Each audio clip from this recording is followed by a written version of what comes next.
You can see now the PowerPoint. Yes, ma'am.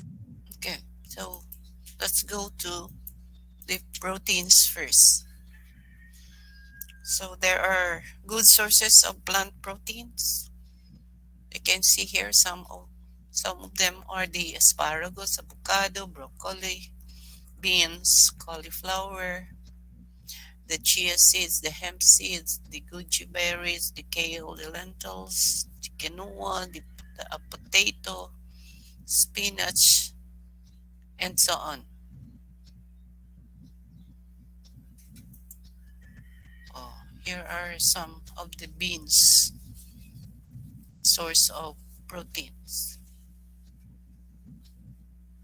Also your meat, your eggs here, the milk, the fish, the shrimps are the good sources of your proteins. Okay, so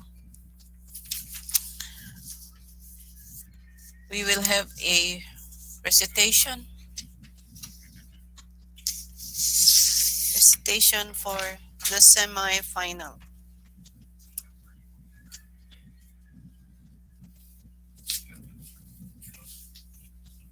So this is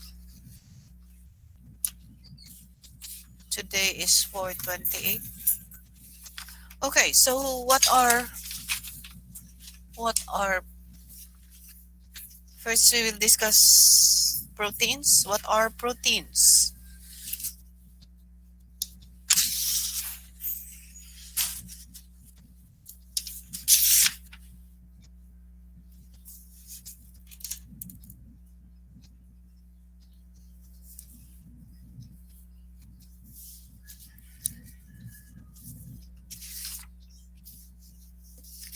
May I call on Miss Cortez? What are proteins?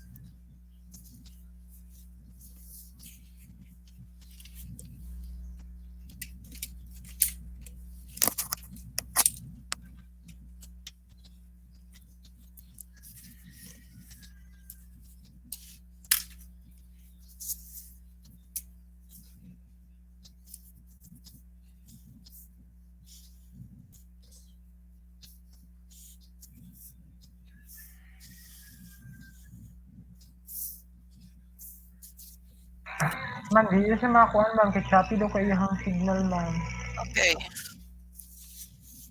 Miss Labadan, are you the friend of Miss Cortez? You take over. Mahirap sa mukha na lang. Urong pa ko. Ma'am, excuse me. So, proteins. What are proteins, Mr. Labadan? Proteins can be found sa eggs and sa meat. And No. they are biomolecules or macromolecules that are comprised of one or more long chains of amino acid residues. Okay, so they consist of amino acids that are joined by peptide bonds. So they are complex. No? Complex substances. Yes, with high molecular weight. Organic compounds consist of amino acids joined together by peptide bonds. So it's from the Greek word protos, meaning of primary importance. So they are important or essential to structure and functions of all living organisms or living cells. So they combine proteins because proteins are also sometimes enzymes and subunits of the enzymes.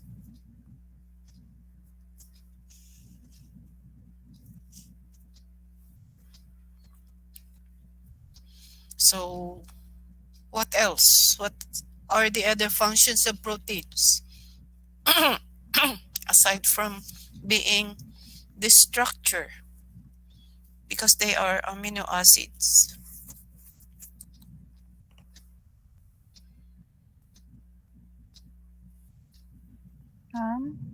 Yes, Miss Makaya.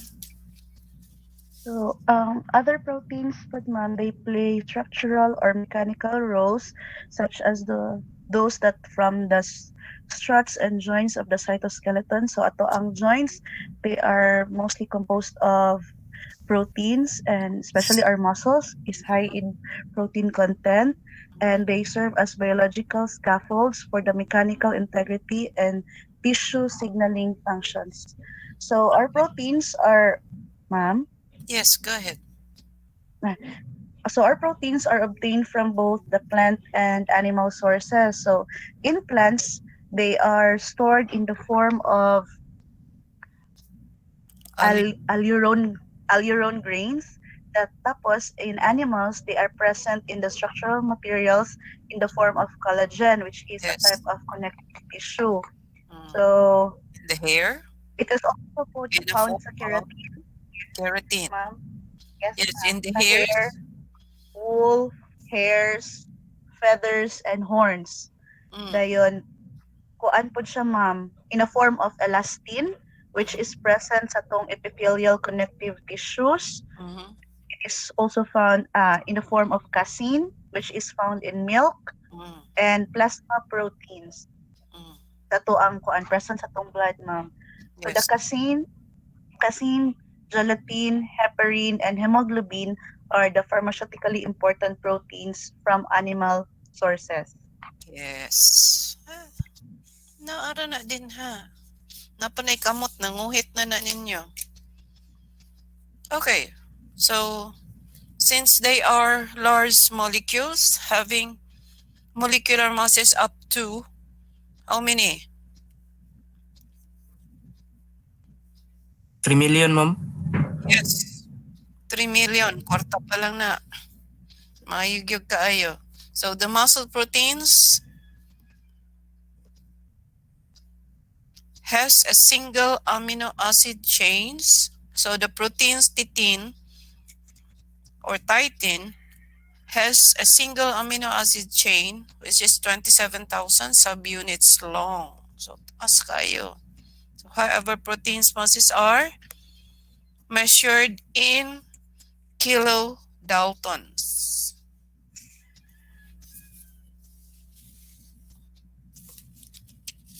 KD.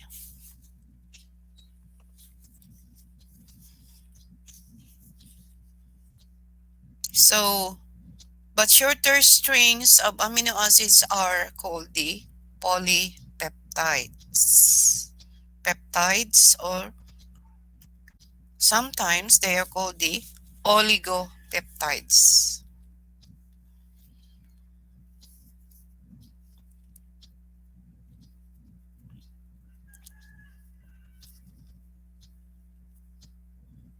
So, what are the four types of the structure of proteins? Gungog, ma'am. Gungok. So the four types, structure of protein differentiated into four types. There are that includes the primary structure, the secondary structure, tertiary structure, and the quaternary structure. And each structure is more complicated than the last. Mm.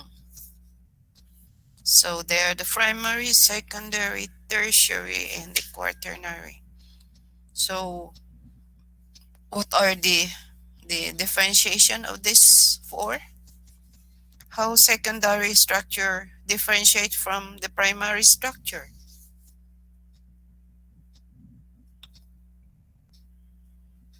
Also the tertiary and the quaternary.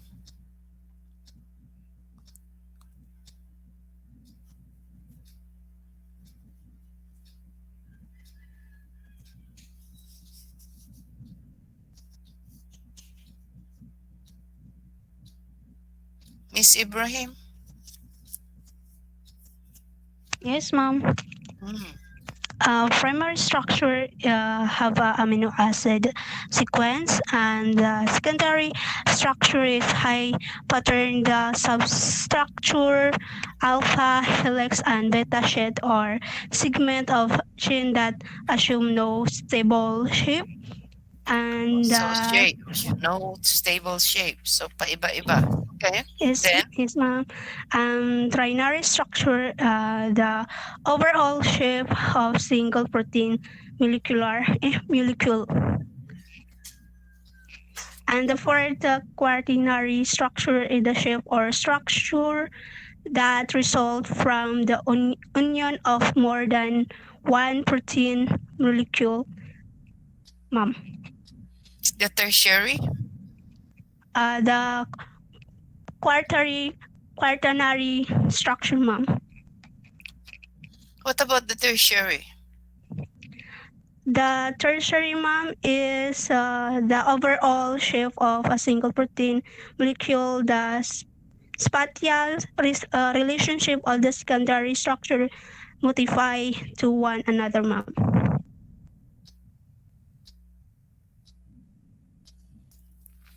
Okay, be sure you understood what you're saying.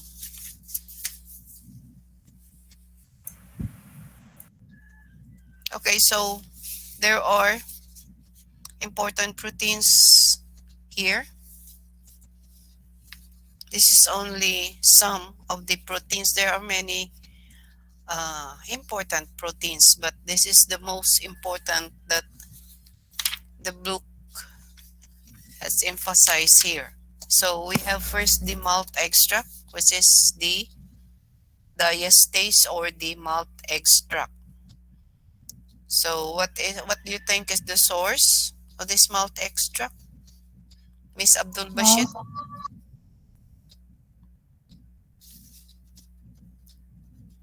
Miss Abdul Bashir, what can you say about the malt extract?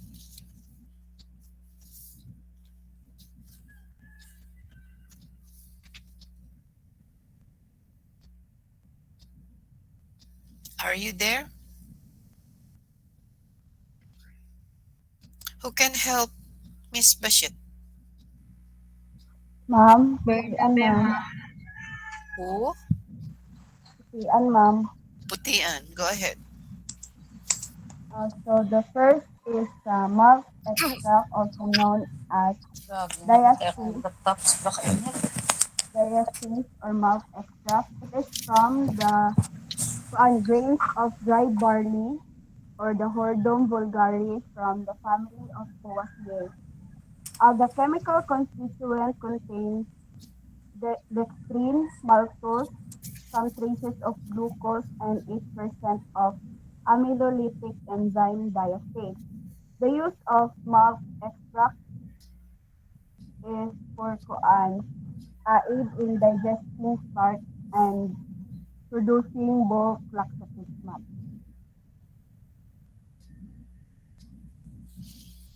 Okay, so your malt extract contains enzymes which are active in neutral solution. So in acidic conditions, they are destroyed and it converts starch into disaccharides maltose. So the enzyme is destroyed by heat.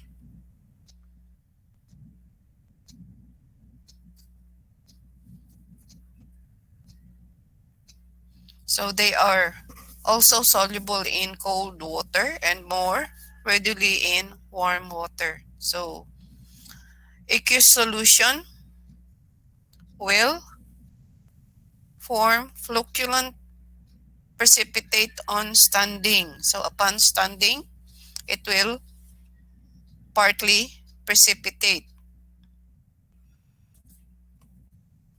So that's your malt extract. Thank you, Miss Putian. Thank you, ma'am.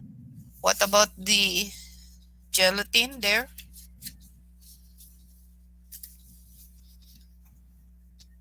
What can you say about gelatin? They are proteins.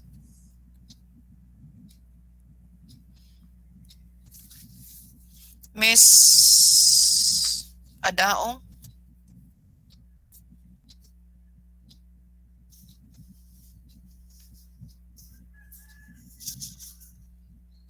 Miss Adaong, are you there? Mr. Amirol,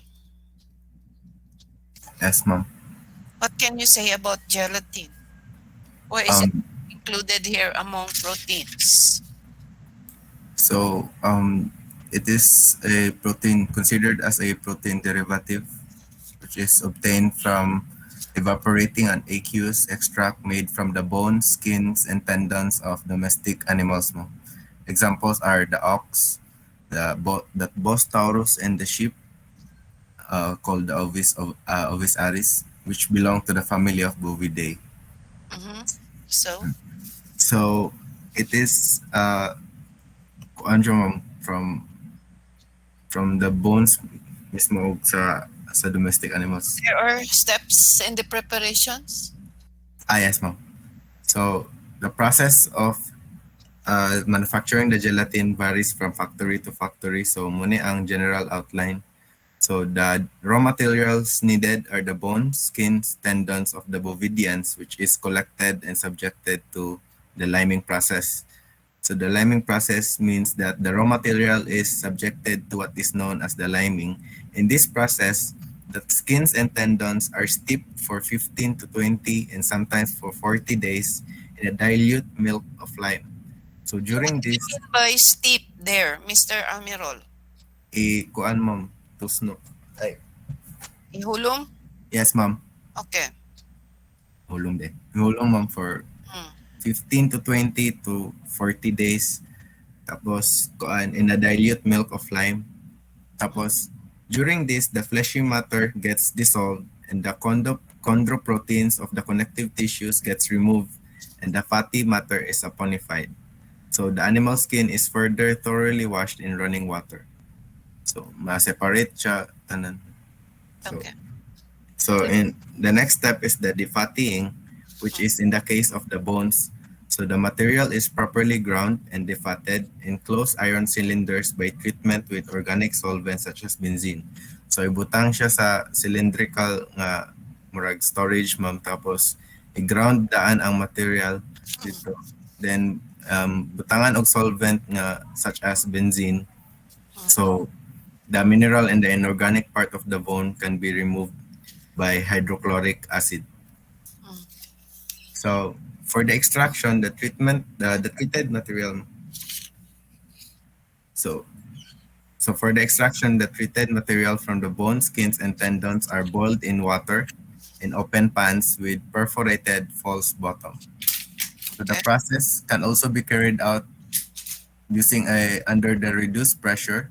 The clear liquid runs off again and again and is evaporated until it reaches to above 45% gelatin content. Okay. So, next step. Next step is the setting. Okay. So, your gelatin now, extra quill set. Para mo kahit na din siya. So the concentrated gelatin extract is transferred to shallow metal trays or trays with glass bottom. It is allowed to set as a semi-solid jelly. Mm-hmm. So, Next. you try again. Yes, it's drying, and the jelly is transferred to the trays with a perforated wire netting bottom and passed through a series of drying compartments of 30 to 60 degrees Celsius, increasing each time with 10 degrees Celsius. About a month is taken for the complete drying. Okay. So, since your crude gelatin is colored, or meaning to say it is darkened, no, in color, so you need to bleach it. So, how is it bleached? So in the bleaching process, in the case of the darker color, the finished product is subjected by using the sulfur dioxide. The bleaching affords a light colored gelatin. Okay. So that's the procedure, how to extract gelatin from the animals. Yes, Okay. Thank you, Mr. Amirul. I'll give you 2 points for that. Okay, thank you, ma'am. Now you know how to extract. Okay, so for the characteristics of your gelatin, and what are the chemical constituents? May I call on Miss Condalo?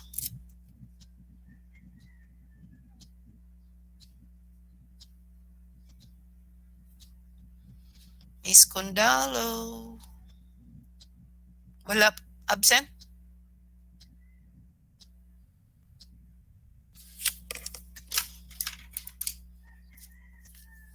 So, absent. Ma'am. Oh, nandiyan ka pala eh. Okay. So, what are the characteristics of your gelatin? And what are the chemical constituents?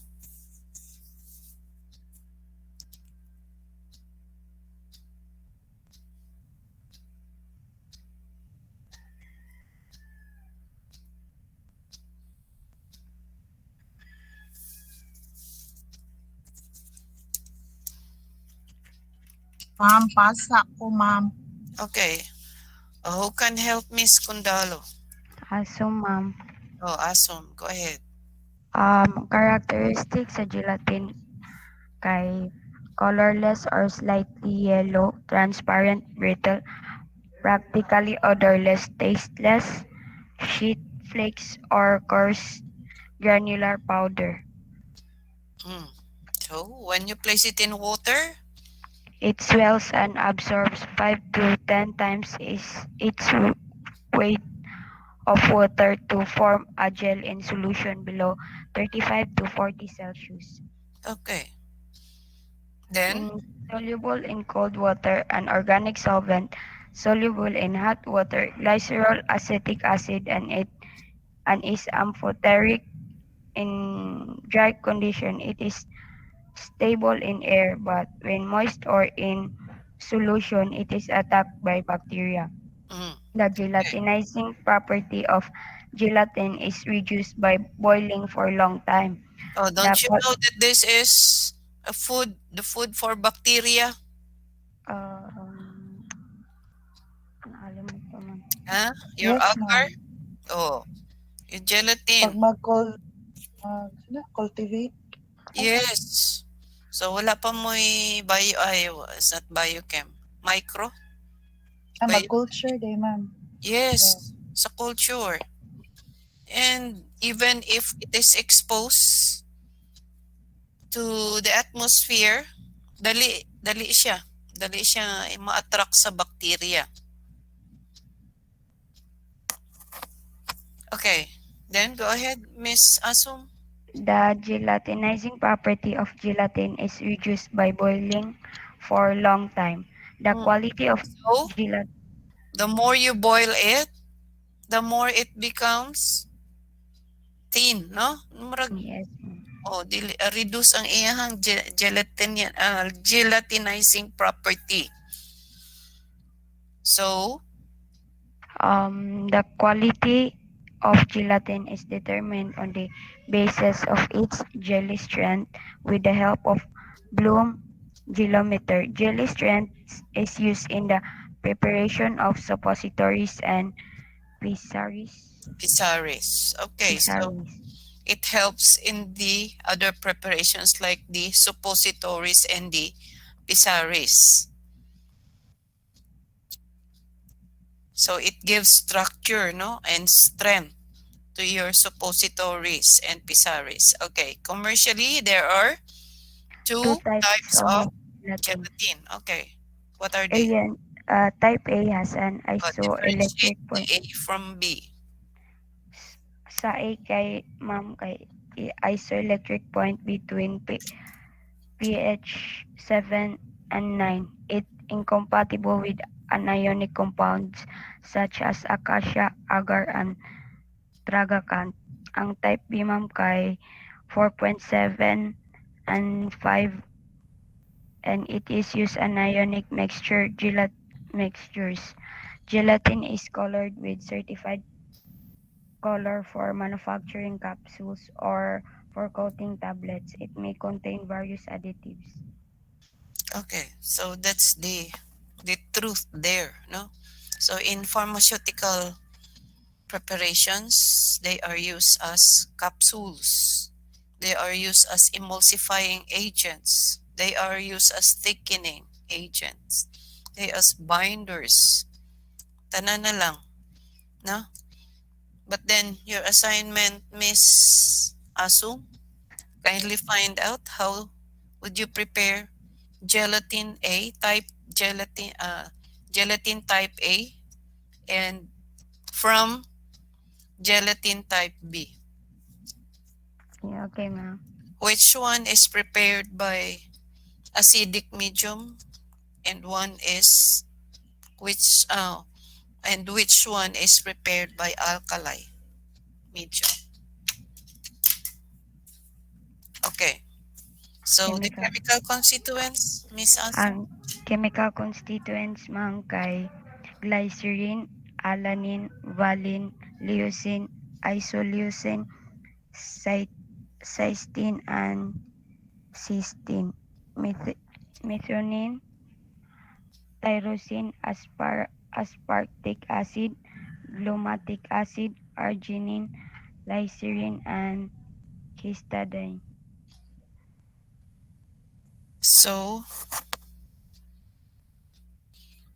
among the chemical constituents, what's the chief constituent?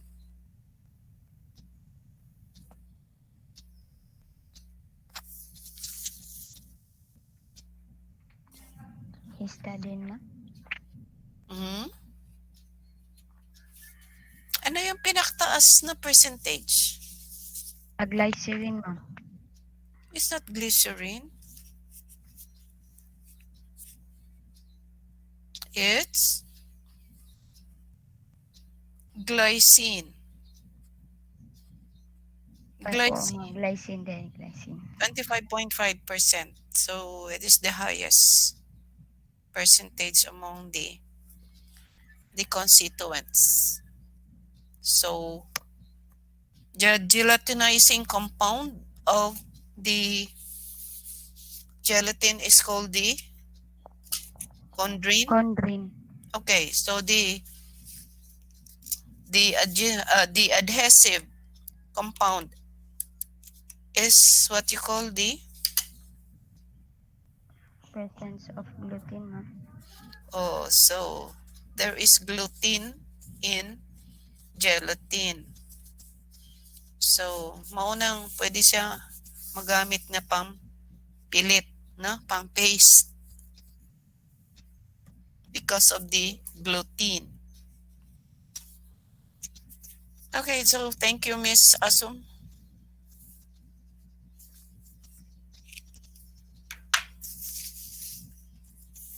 So we have there the chemical tests for the proteins. We have the Biuret reaction, the Santoprotic action, the Millon's test or reaction, the ninhydrin test, and so on. So gelatin is also heated with soda lime, and you have to smell the ammonia. You can smell the ammonia after heating. So a solution of gelatin also in water is precipitated to white buff colored precipitate. White buff murag sponge, no? Spongy, white spongy precipitate on the addition of few drops of tannic acid. So with picric acid, gelatin forms yellow precipitate. So uses daghan and the as condiments sa mga candies, sa mga ice creams, suppositories, capsules, pill coating, gelatin sponge suspending agents, tablet binders, coating agents, stabilizers, thickeners, texturizers in food. So, kining uban is no longer pertaining to the pharmaceutical preparations.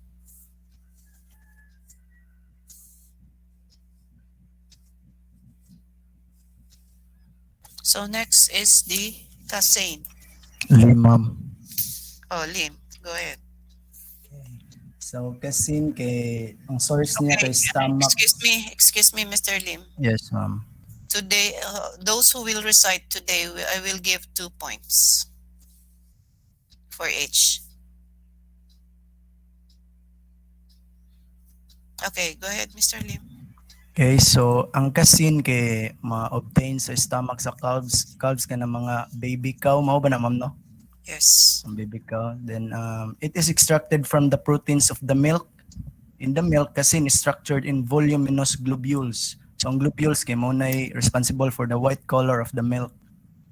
And then ang characteristics ni kasin kay the purified protein is water insoluble, while it is also insoluble in neutral salt solutions. It is readily dispersible in dilute alkalis and in salt solutions such as sodium oxalate and sodium acetate. Then it is precipitated by acids and by a proteolytic enzyme. And then ang chemical constituents niya kay 80% of milk proteins kay moni ang kasin na proteins. Okay, so Major go ahead. constituents niya ma'am kay alpha S1 and alpha S2 casins, beta casins and kappa casins. Then what is the uses? Uses niya it is used in manufacture of binders, adhesives, protective coatings, plastics such as for knife handles and knitting needles, fabrics, food additives, and many other products. Dayon, it is commonly used by kanang mga mag-gym, mga bodybuilders as a slow digesting source of amino acids. Mao ni siya ang kasin. So ang use sa kasin. that's why bodybuilders has solid muscles. Additional gamay, ma'am. Ang Yes. kaning kasin mo na siya ang present sa yogurt. Kanang ginagamit sa mga mag-diet. Kaya di ka siya yung nga heavy sa ilahang tummy. Okay. Okay. So, thank you, Mr. Lim. Thank you, Mr. Okay, ma'am. Lubadan. It makes your additional points to your 1 point. Okay, what about the collagen? Federeso, ma'am. Federeso, go ahead. Ma'am. I read collagen. The synonym for this is osin.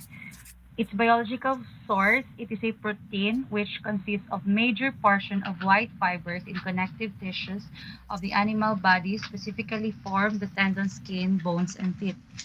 Di ba ma'am, amo na siya ma'am ang improve skin hydration and Yes. elasticity for older people.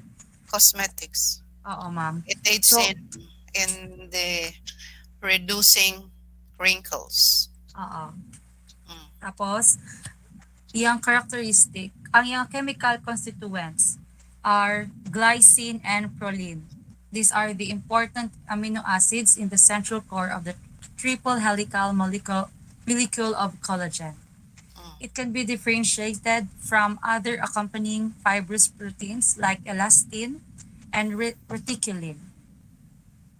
Tapos, ang collagen characterized by the presence of glycine, proline, hydroxyproline, hydroxylysine, and low tyrosine and sulfur contents.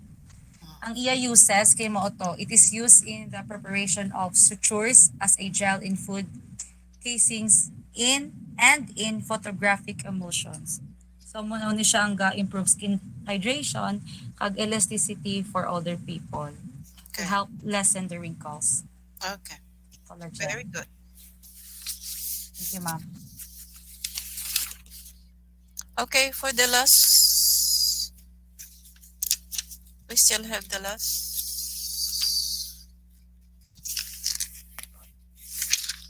The Fisin is going to discuss that. Dulang, ma'am. Dulang, go ahead. Ficin is found in the latex of the plants of the genus Physus. Commercially, ficin is purified from the latex of the fig tree, Ficus glabatra or Ficus carica. Refined ficin is microgranulate, is a protease, which can be used as degradation of proteolycal stuff is required. So our ficin, the optimum pH of ficin depends on the substrate and of its concentration. Generally, the optimum pH is between 5 and 8, although ficin keeps its activity over the range of pH 4 to 9 at 60 degrees Celsius. Though the optimum temperature of ficin is 45 to 55 degrees Celsius, it is effective in temperatures between 15 and 60 degrees Celsius. It is obtained as a white to yellow microgranular powder. The moisture content should not exceed 6%. So its uses is generally used in alcohol and beer industries, hydrolyzation of proteins, meat processing, baking industry, pet food, health food, contact cleansing, cancer treatment, arthritis, and digestive aid. And ginayus po daw ni siya, ma'am, kanang magkuha og worms sa ato ang GI tract. To get rid of intestinal worms. From GIT. Yes, ma'am. Gastrointestinal tract. What kind of worms? Yes, ma'am. Any kind of worms? Intestinal worms, or manidiri, ma'am. Okay. So, generalized. Digestion problem. Okay. Thank you, Miss Dulang. Now we go to the proteins. To the enzymes. So what are enzymes? Who wants to discuss?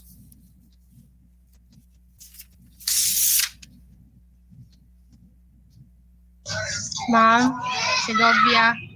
Okay, go ahead, Miss Segovia. So, ma'am, enzymes, they are organic catalysts produced in the body by living organisms. They perform many complex chemical reactions that make up life processes. They are lifeless, and when isolated, they still exert their characteristic catalytic effect.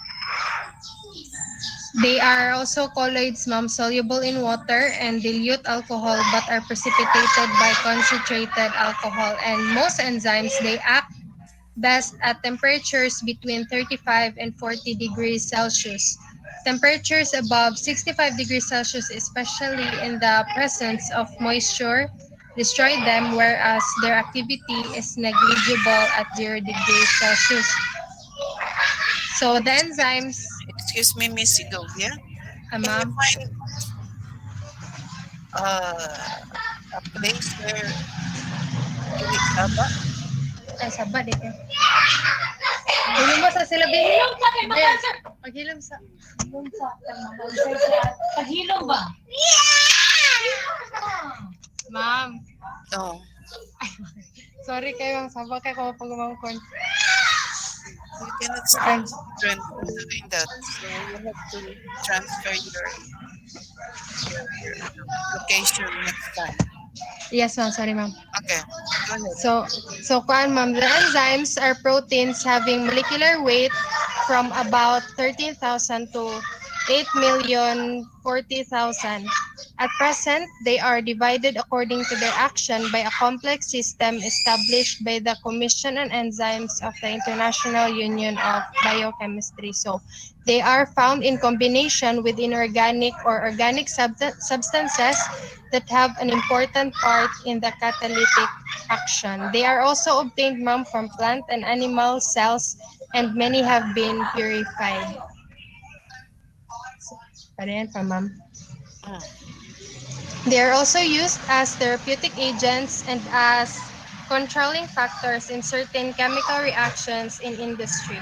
Pepsin, pancreatin, and papain are used therapeutically as digestants. So, Miss Segovia, Ma'am, what are the important things to remember about enzymes? ma'am. They are created in cells but are capable of functioning outside of the cell. Then they are sensitive to pH. The rate at which they can conduct reaction is dependent upon the pH of where the reaction is taking place. They are also reusable, and some enzymes are capable of catalyzing many hundreds of thousands of reactions. They will only catalyze one reaction, and they are capable of working in reverse. This acts as a cut-off point for the amount of product being produced. So, another thing there is the most important. It is best. It is active at temperatures Between 35 and 40 degrees yes. Celsius. So exceeding 65 degrees will actually kill or destroy your enzyme. So it will render inactive. No? Yes, ma'am. That's the best thing to remember. You cannot you cannot use enzymes beyond 65 degrees Celsius. So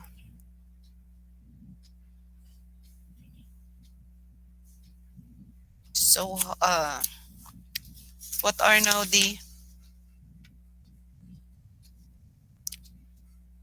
there are the classifications there of the enzymes.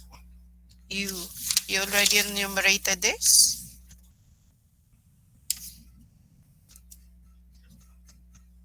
Miss Segovia?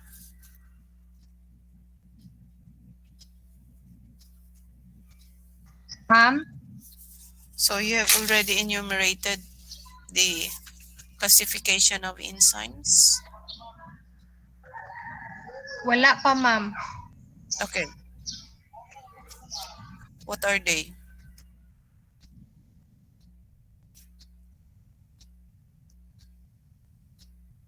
Ay, ako gyapon, ma'am.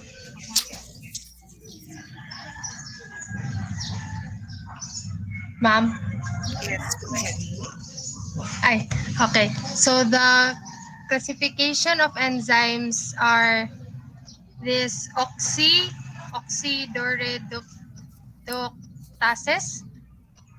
Then it has a type of reaction catalyze which makes the transfer of electrons. Then second is the transferases, which group transfer reactions, and the hydrolysis, which hydrolysis reactions, and the lyases, the addition of groups to double bonds or formation of double bonds by removal of groups, and the isomerases, it has the transfer of groups within molecules to yield isomeric forms, and the last is the ligases, which has the formation of C to C, C to S, C to O, and C to N bonds by condensation reactions coupled to ATP cleavage.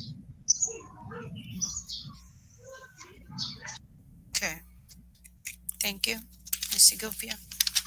Thank you, ma'am. So what are the properties now?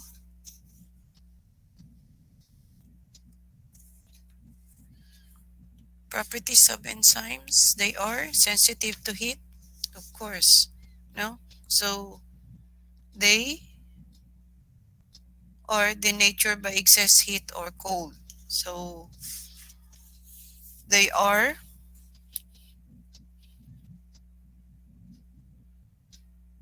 capable of functioning outside of the cell. So this allows the enzymes to be immobilized without killing them. So enzymes are sensitive to pH.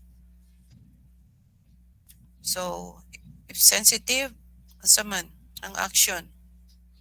The reaction is dependent upon the pH where the reaction is taking place. For example, your pepsin in the stomach has an optimum pH of 2, whereas salivary amylase has an optimum pH of about 7.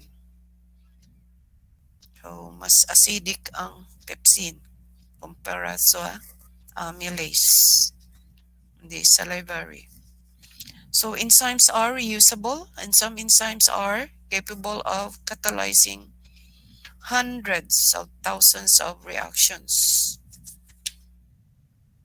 So enzymes will catalyze one reaction. For example, invertase will only produce glucose and fructose.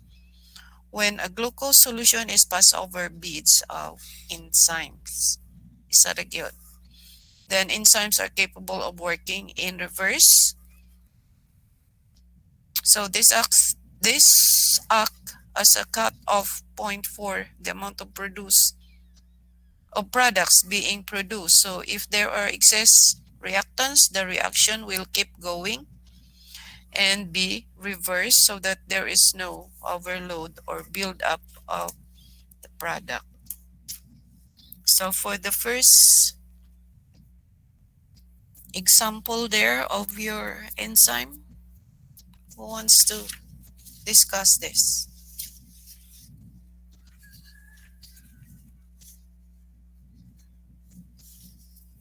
Diastase or your amylase. So as I have said, this is found in the salivary or saliva.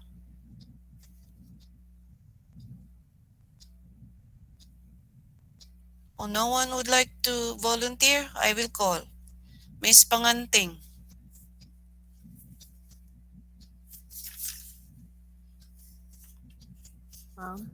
Panganting. Miss Panganting, please discuss diastase. Okay po, ma'am. So, diastase, its name is amylase. It is an amylolytic enzyme present in the saliva and found in the digestive tract of animals and also in malt extract. Diastase hydrolysis starch, glycogen, and dextrine to form in all three instances glucose, maltose, and the limit dextrine. Diastase, it is a salivary amylase, is known as thiolene. Although humans have this enzyme in their saliva, some mammals such as horses, dogs, and cats do not. So wala yung mga animals na The thiolene, which is a salivary amylase in man, is found in man saliva. But in animals like horses and dogs, cats don't have this. Yes, ma'am. Okay. So, ang thiolene begins a polysaccharide digestion in the mouth. The process is completed in the small intestine by the pancreatic amylase, sometimes called amylopectin. The amylase of malt digests barley starch to the disaccharides that are attached by yeast in the fermentation process. Okay, so you have there the description. The description is color yellowish white. In the odor, depende siguro. That's a characteristic odor. Yes, ma'am. They did not describe. Okay, so it is amorphous powder. Then there's some solubility. Solubility forms a colloidal solution with water. It precipitates in alcohol. The extra features, thermolabile and features at temperature above 45 degrees Celsius, the pH less than 4, less active at temperature 35 to 40 degrees Celsius. pH of Okay, go ahead. So, NPH of 7. So they are active at temperature of 35 to 40 to 40 degrees and Celsius. at the pH of 6 to 7. It's quite acidic. Yes. Okay, the uses. Uses. So amylase is? It is used as a digestant, used in the production of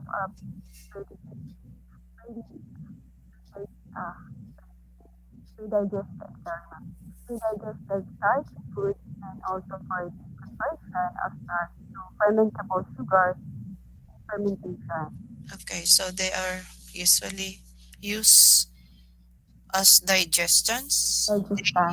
Yes, so they are usually used in the fermentation, conversion of starch to sugar. Fermentable sugars. Okay. Thank you, Miss Ponting. Thank you, ma'am.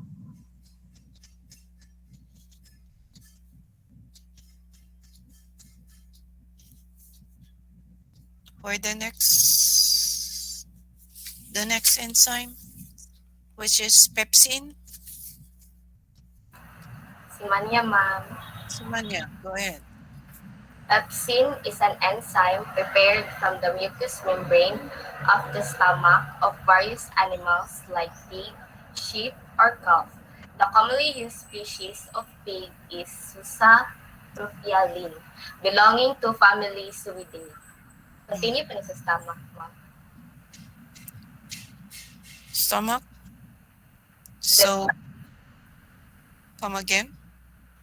You're choppy. Continue pa sa stomach, ma'am. Of course.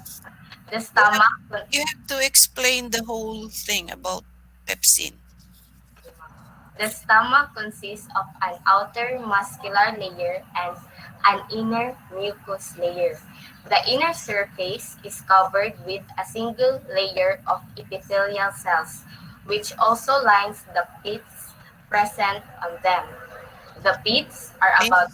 Excuse me, Miss Imania, could you please just extract the important ones?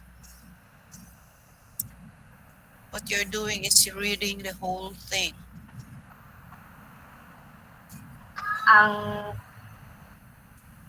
Ang stomach mo kay nag-consist siya of two layers, ang outer muscular layer o ang inner muscular layer. Din sa inner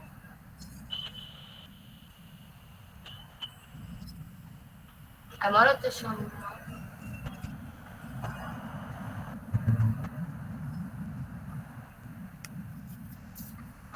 Excuse me.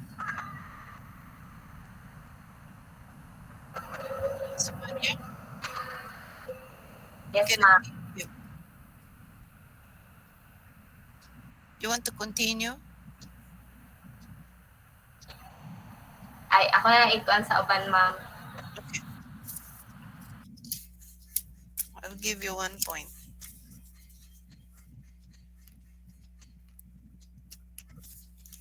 Oh, who wants to continue? What have been started by Miss Simania.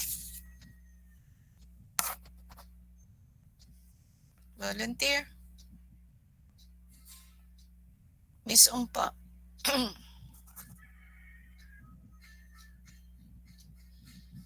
Miss Umpa? Absent? Ma'am? Oh. Okay. Simania? I'll try, ma'am. Okay, go ahead. So pepsin, it is an enzyme prepared from the mucous membrane of the stomach of various animals like pig, sheep, or calf. So it belongs to the family of Suidae. The commonly used species of pig is the Sus orfa. Pepsin occurs in pale yellow color, bare or odorless, or with very faint odor, translucent grains, and slighter bitter in taste.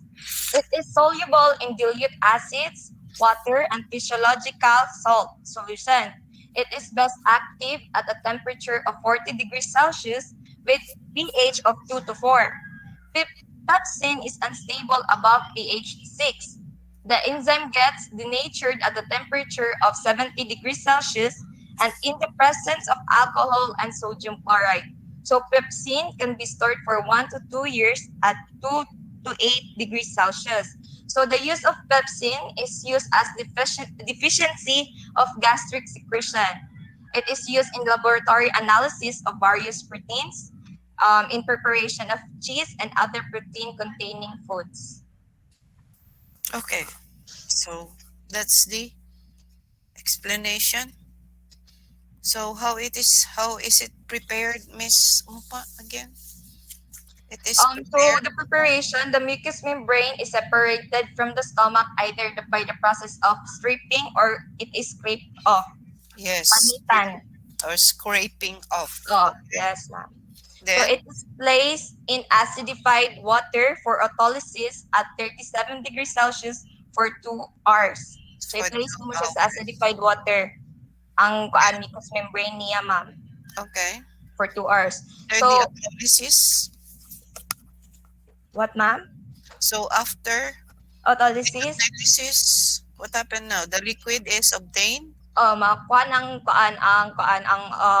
liquid na dayon, ma'am, sa both pepsin and peptone. Or consists of both pepsin and peptone, ma'am. Then i-filter na dayon and sodium or ammonium salts are added to the liquid na dayon. So what is the purpose there? Siguro para ma-preserve, ma'am. Added to the liquid till it is half saturated. Saturated, ma'am. Okay, so this point, pepsin separates out. And the peptone remains in the solution. So it's time to separate them. Then i-collect na dayon ang precipitate for subject na sa dialysis for the separation of the salts, ma'am. Oh, through dialysis. So yes. The remaining pepsin is precipitated by addition of alcohol into it. Okay, so pepsin is now collected. Tapos i-dried na dayon. So that's how it is prepared. Okay, so next. Thank you, Miss Umpa. Thank you, ma'am. Next, we go to the pancreatine. Who wants to discuss that? Maglente, ma'am. Oh, Maglente, go ahead. Do not read, ha? Yes, ma'am. So, kaning pancreatine naatay duha ka important function sa body. So, first one is we have a digestion of food and routine cancer eradication. Dayon kaning pancreatine pod, it is an effective enzyme supplement for listing a missing pancreatic enzyme used in a number of essential body processes. So, pancreatine pod is made up of a pancreatic enzyme, trypsin, amylase, and lipase. So, in my general understanding, ma'am, ang kaning pancreatine works to help to break down several nutrients and to be transported into a energy for the body. And also, kaning pancreatine promotes a healthy weight gain and maintenance for a healthy weight, ma'am. Bawat to, ma'am. Okay. Thank you. Thank you, Miss Maglinte. For the next, we have the trypsin. Oh, was not recited. Miss Augusto? Yes, ma'am. So, discuss trypsin.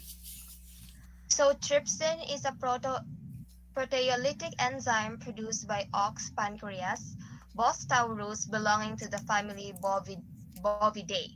So, it is one of the three principal digestive... So, what kind of animal is that? Ox, ma'am. Ox. Okay, go ahead. So, it is one of the three principal digestive proteinases, which, along with other proteinases like pepsin and chymotrypsin, break the dietary protein molecules to their amino acids and peptide component. Now, trypsin cleaves proteins at the carboxyl side like C-terminals of the basic amino acids, lysine and arginine. Now, for the production, trypsin is produced by the pancreas in the form of trypsinogen. Trypsin is then transported to the small intestine where the proteins are cleaved into polypeptides and amino acids. So another enzyme, which is enterokinase, is also required in small amount of catalase the initial reaction of trypsinogen to trypsin. So it is enterokinase. That's another enzyme. Okay, so the process of digestion by trypsin gets started in stomach and continued to the small intestine where the environment is slightly alkaline. And trypsin has a maximum enzymatic activity at pH 8. Now, for the chemical composition, it has a similar structure as that of other pancreatic proteinase like chymotrypsin, and also has the similar mechanisms of action.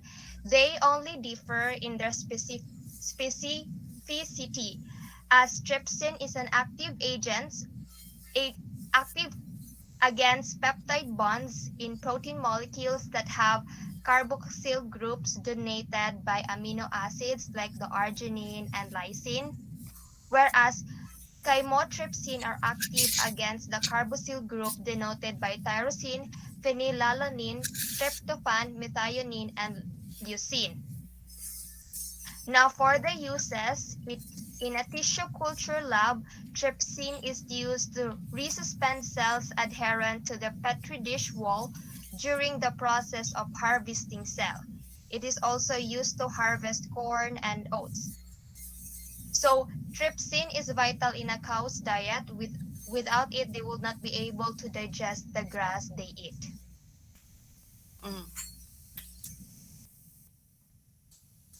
okay, so that's the explanation of Ms. Augusto regarding the trypsin. Now we go to the hyaluronidase.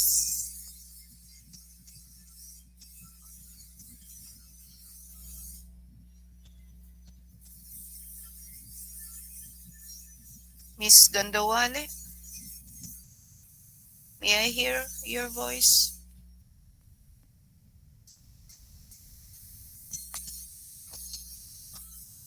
Miss Gandawale.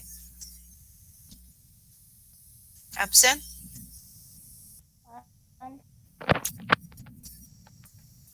So,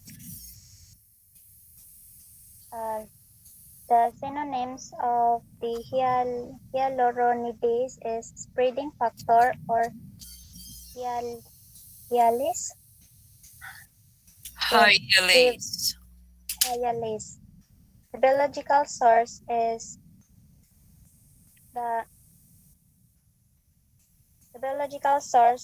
is an enzyme product prepared from mammalian testes and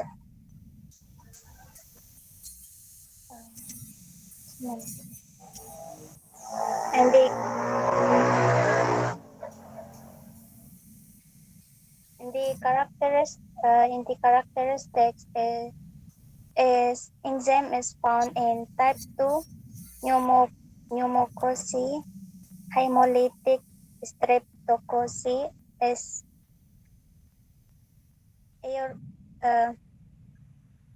Aereus and Clostridium welchi, and the product is defined in terms of turbidity reducing PR units. And the chemical constituents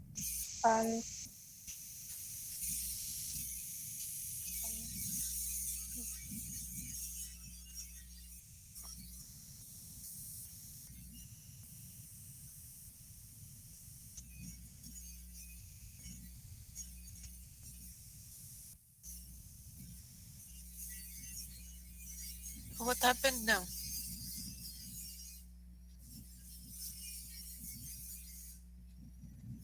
Miss Kandawali, are you there? Wala man ka.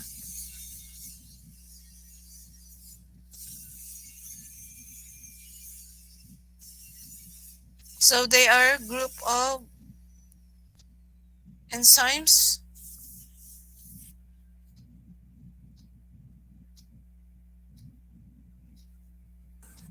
Excuse me, ma'am. Yes. What happened? Tadi, Kandawali. makoan, ma'am. Nawala si Miss Kandawali, ma'am. Okay, go ahead, Miss Saripada.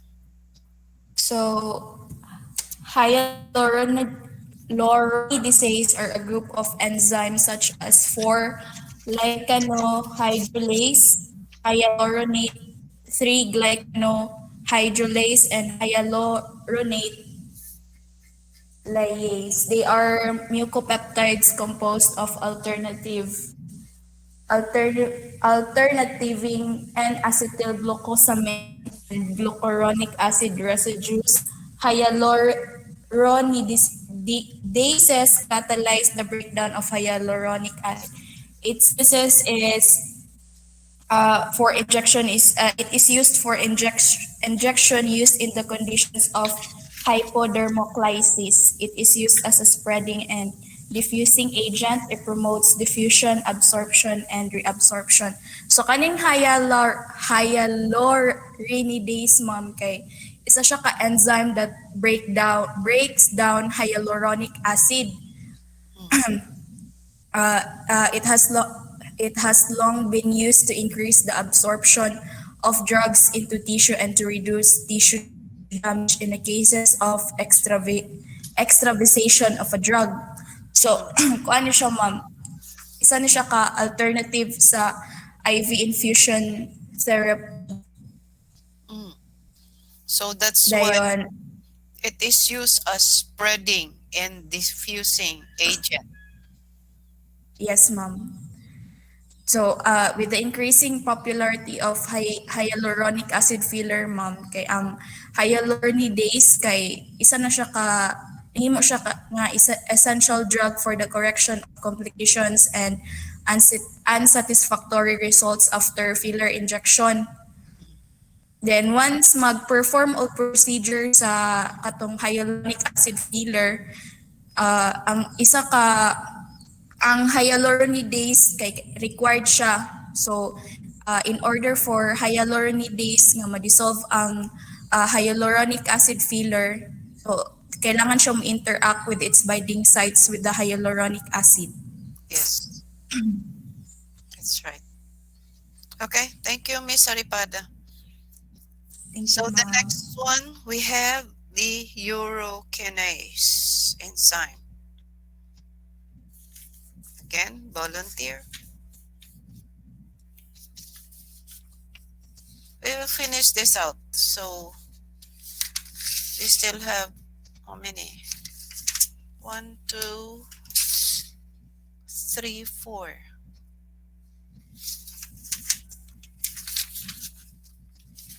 4 more. Okay. So urokinase. What is this urokinase? Mr. Manamparan? Good afternoon, ma'am. Good afternoon. Okay, so ang urokinase synonym is urokinase gihapon but different spelling. So urokinase is serine protease enzyme isolated from human urine and from human kidney cells by tissue culture or by recombinant DNA technology. So pwede ni siya kuanon by using E. coli cells. Imo na siyang i-modify or i-manipulate, i-combine mo sila, then mahimo din siyang urokinase. Dayon. At first, mahimo na siyang pro-urokinase, then ma-convert lang din siya into its active form by plasmine or kallikrein. So, urokinase used medicinally is also purified directly from human urine. So, pwede siya ma-separate diretso sa ihi sa tao. It binds to a range of adsorbents such as silica gel or kaolin, which can be used to initially concentrate and purify the product. It can be further purified by precipitation with sodium chloride or ethanol or by chromatography. Human urokinase needs sterile filtration, aseptic filling, and freeze drying. So kailangan yun siya kay gikan ba siya sa ihi. Yes. Yeah. So, characteristics. Urokinase enzyme occurs in two different forms. So na single peptide chain form or double peptide chain form then. I think both has a half-life of 10 to 16 minutes after IV administration. Dayon, dito sila nag-act sa endogenous fibrinolytic system. Okay, so chemical constituents. Urokinase enzymes are serine proteases that occur as a single low molecular weight, 33 kilo kDa, and double high molecular weight, 54 kDa polypeptide chain forms. So, depende na sila, mag-differ sila og molecular weight. So the uses? Uses, urokinase is used in the treatment of pulmonary embolism, coronary artery thrombosis, and for restoring the potency of intravenous catheters. It is generally administered intravenously in a dose of 4,400 units per kilogram of body weight per hour for 12 hours. Okay. That's it.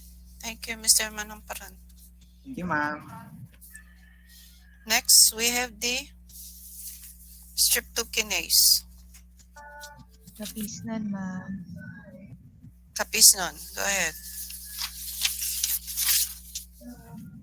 So, the synonym of streptokinase is streptokinase plasminokinase.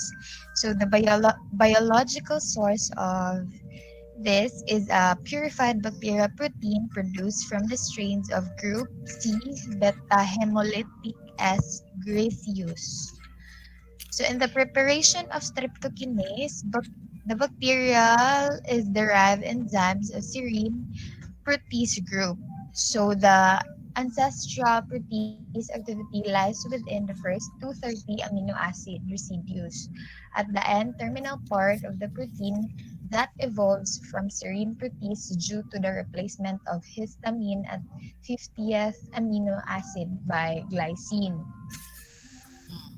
So the characteristics of streptokinase is bacterial protein with half-life of 23 minutes.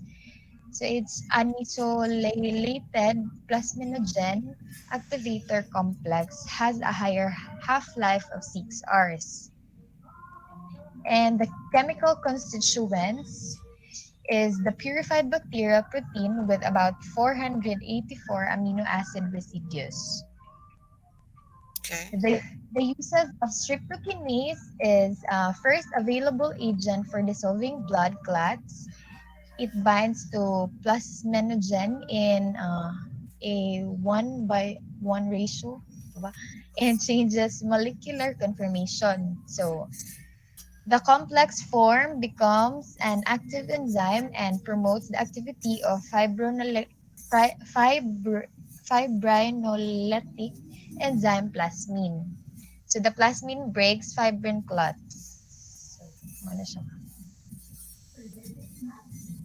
Okay. So now we go to the plant enzymes produced by plants. So one of the plants produce bromelain. So what is this plant? Insela, ma'am. Cortez. Ay. Insela? Okay, go ahead, Insela. So bromelain, so the other name of bromelain is bromelain. So the biological source of bromelain is a mixture of proteolytic enzyme isolated from the juice of Ananas commissos, belonging to the family Bromeliaceae or the pineapple. So ang bromelain is ma-found nato siya sa pineapple fruit juice and stem. So Ang characteristic niya is the optimum pH of bromelain is 5 to 8. In solution, pH below 3 and above 9.5 inactivates the enzymes. The optimum temperature is between 50 and 60 degrees Celsius. Still, it is effective between 20 and 65 degree too. So the moisture content should not exceed 6%. It is obtained in light brown colored powder. So the chemical constituents, it is a collection of enzymes and other compounds. It is a mixture of sulfur containing protein digesting enzymes called proteolytic enzymes or proteases. It also contains several other substances in smaller quantities, including peroxidase, acid phosphatase, protease inhibitors, and calcium. So the uses of bromelain is it is an effective fibrinoleptic acid. Bromelain inhibits platelet. Not leptic. Fibrinoleptic. Bromelain also inhibits Fibrinolytic or lytic agent. Fibrinolytic agent.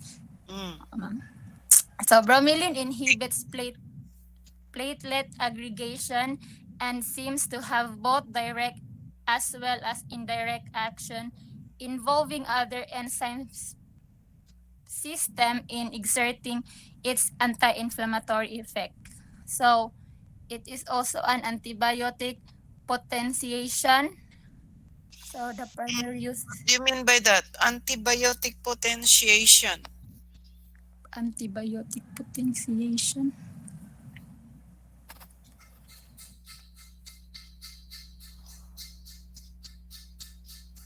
Ma'am. What action is going on there? Oh. The antibiotic. It is one of the action. Kuan ma'am siya, modify siya sa permeability of organs and other tissues to different drugs. Modify siya? Ay. Mo-potentiate siya sa antibiotic effects of drug, ma'am. Okay, it's not modify. So it will enhance, no? The effect or the absorption or the permeability. Ma'am. Okay. Ibas pa ko, ma'am. So, ay mo na to siya the potentiation of, ay di na lang to. So, it you're is through with also that? thought, ma'am. Yes.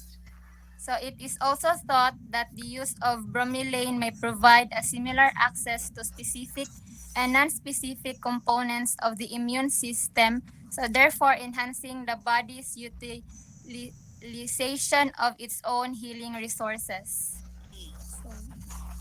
So bromelain has been used successfully as a digestive enzyme following pancreatectomy. In cases of pancreatectomy? Pancreatectomy. Pancreatectomy. Surgical removal sa pancreas, ma'am. Yes, that's removal. Okay.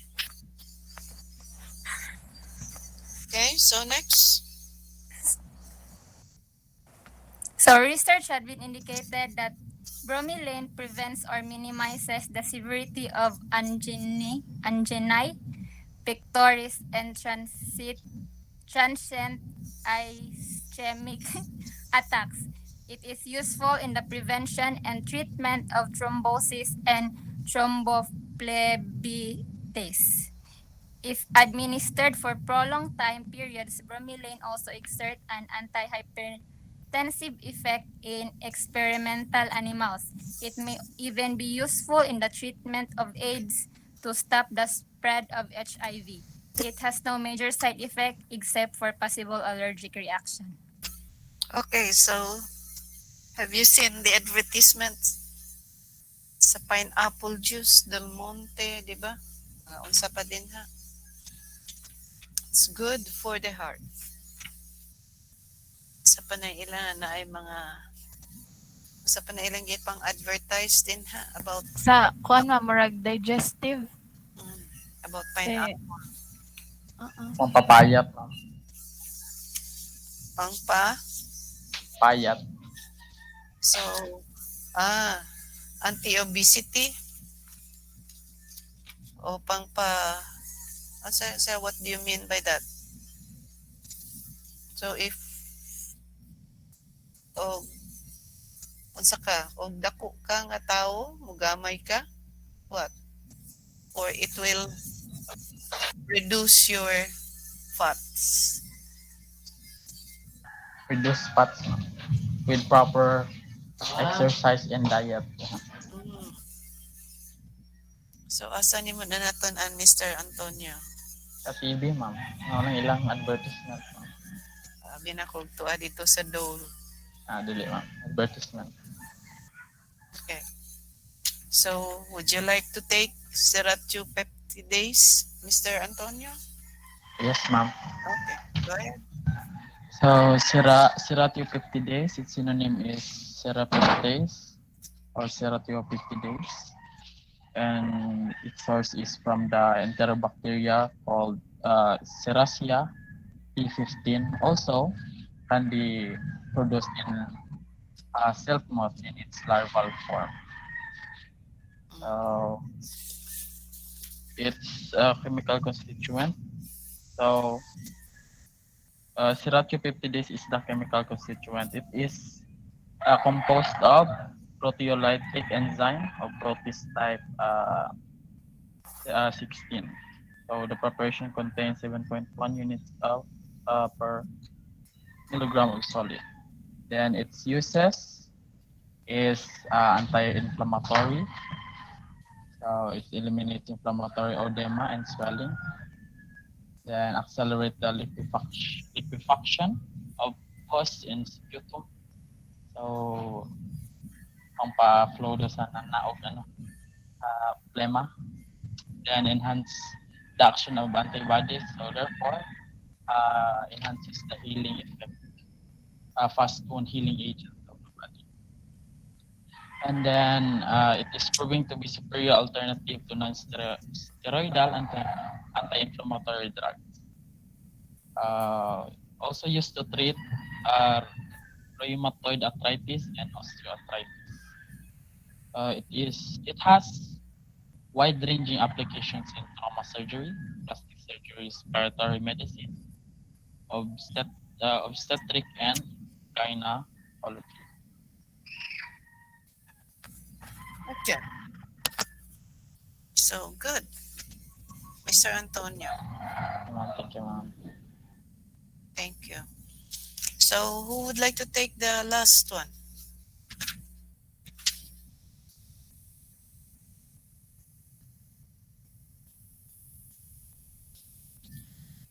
It's papain.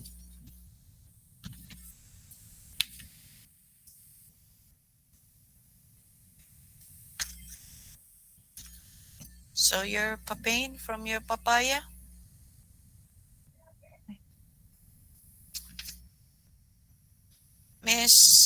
I like to call Miss Baban. Miss Baban? Ma'am? Take the last enzyme.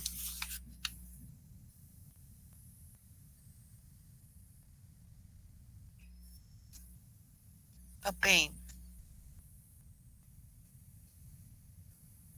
Ma'am, sa ganitong last nga pa, ma'am. Papain. Wala kang book? Wala, ma'am. So, bigay ko na lang sa iba. O, Miss Abiden. Help Miss Baban. Ma'am, she's not around kay Gilantan. Oh, sorry. So, Miss Balwa. Yes, ma'am. Oh, you take papain. Ang synonym sa papain kay papayotene, vegetable peptine, and promacin and arbol. Papain is a dried and purified latex of the green fruits and leaves of Carica papaya, belonging to family Caricaceae. The plant is cultivated in Sri Lanka, Tanzania, Hawaii, and Florida. So never mind those places. Papaya lives in our place. The preparation it is distributed throughout the plant, but mostly concentrated in the latex of the fruit. The latex is obtained by making 2 to 4 longitudinal incisions about 1/8 inch deep on the surface on 4 sides of nearly mature but green fruits while still on the tree. So the latex are taken from the ripe or unripe?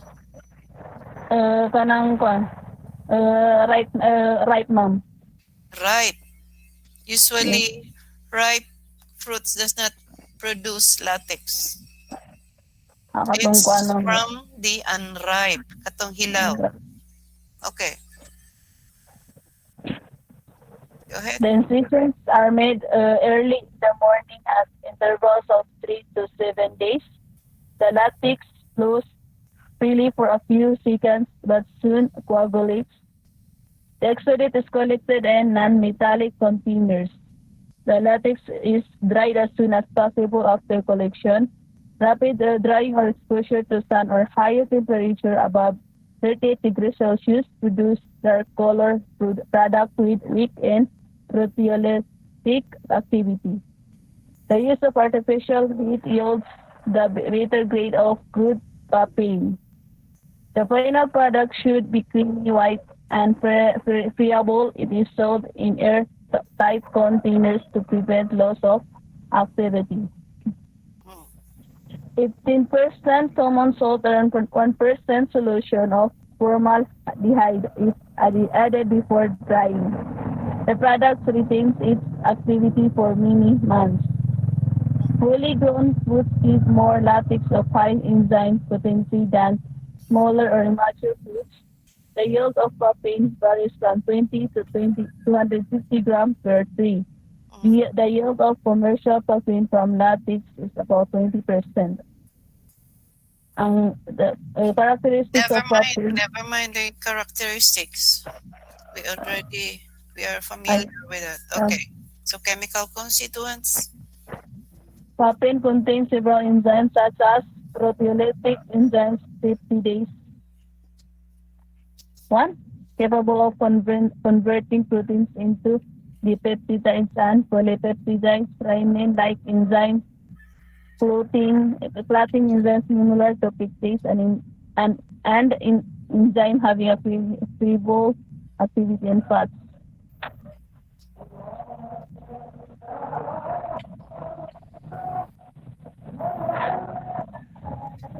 The enzymes papain, papaya proteinase, and chymopapain have been isolated in crystalline form from the latex. Papain is a typical protein digesting enzyme with isoelectric point. It contains 15.5% nitrogen and 1.2% sulfur.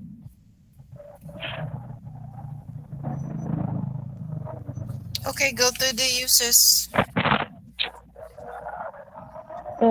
Papain is used to prevent adhesions in infected wounds, internally as protein digestant, as an thematic or nematode, to relieve the symptoms of episiotomy or incision of vulva. In meat industry for tenderizing beef, for treatment of dyspepsia, intestinal and gastric disorders.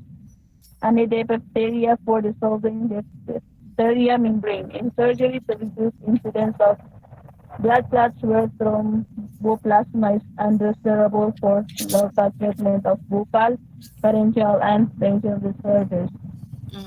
So kaya kumakain kayo ng papaya pag may tonsillitis.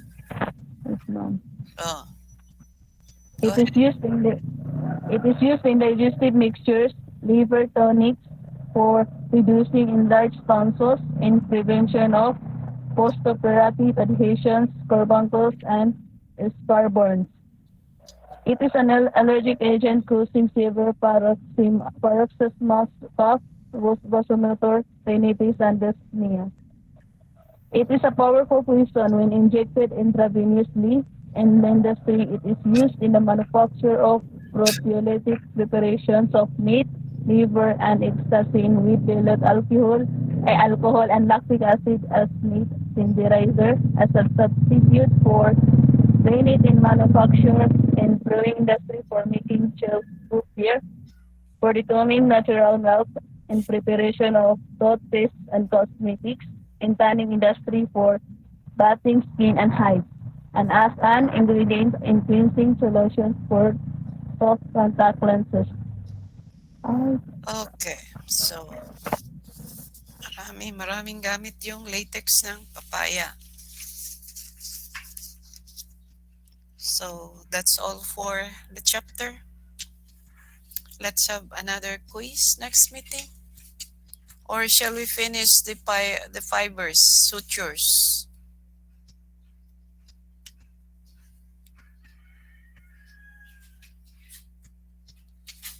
What is convenient for the class?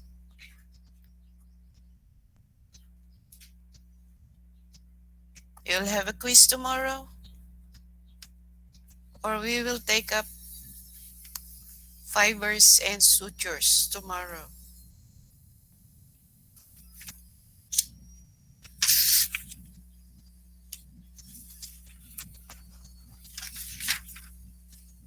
Okay, so tomorrow we will take up fibers, sutures, and surgical dressings. And next week we will have a quiz on the 2 chapters.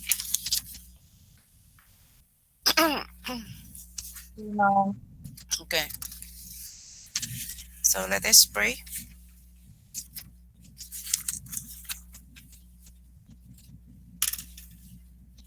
Let's pray. Our dear God and Father Lord, thank you for being with us this afternoon, and for everything, please forgive our sins. We must pray. Amen. See you tomorrow. 8 o'clock. Okay, ma'am.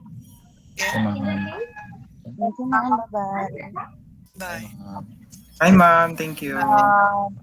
Bye, ma'am. Thank you.